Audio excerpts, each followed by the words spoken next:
हैदराबाद से अपडेट है कि पाकिस्तान पीपल्स पार्टी के सीनियर रहनुमा व सेनेटर मौला बख्श जानियों की मीडिया से गुफ्तगू। उन्होंने कहा कि हैदराबाद की शामें मोहब्बतों वाली हैं, ऐसी शामें किसी और मुल्क में नहीं।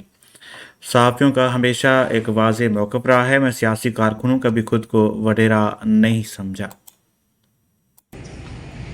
कूद कर बीच में आ जाना चाहिए और जो रोल अदा कर सकते हैं पाकिस्तान को हालात ठीक करने के लिए वो करना चाहिए। इसमें ये नहीं सोचना चाहिए कि हम अपोजिशन में या पीपल्स पार्टी क्रेडिट ले सकती है अपोजिशन। मेरा ख्याल है पीपल्स पार्टी इशारों किनारे ये बात जरूर करती है, ऐलानिया नहीं भी करती, लेकिन इशारों किनारे करती है। जब बिलावल साहब या मेरे जैसे कारकुन ये मौजू करें कि हमारे लीडर आसिफ अली जरदारी गुफा अहमद के बादशाह है, बातचीत करवा सकते हैं, मामला हल कर, तो उसका मतलब क्या होगा? हम बता रहे हैं कि हम कर सकते हैं, हम करें। ये तो खुदा की नेमत है।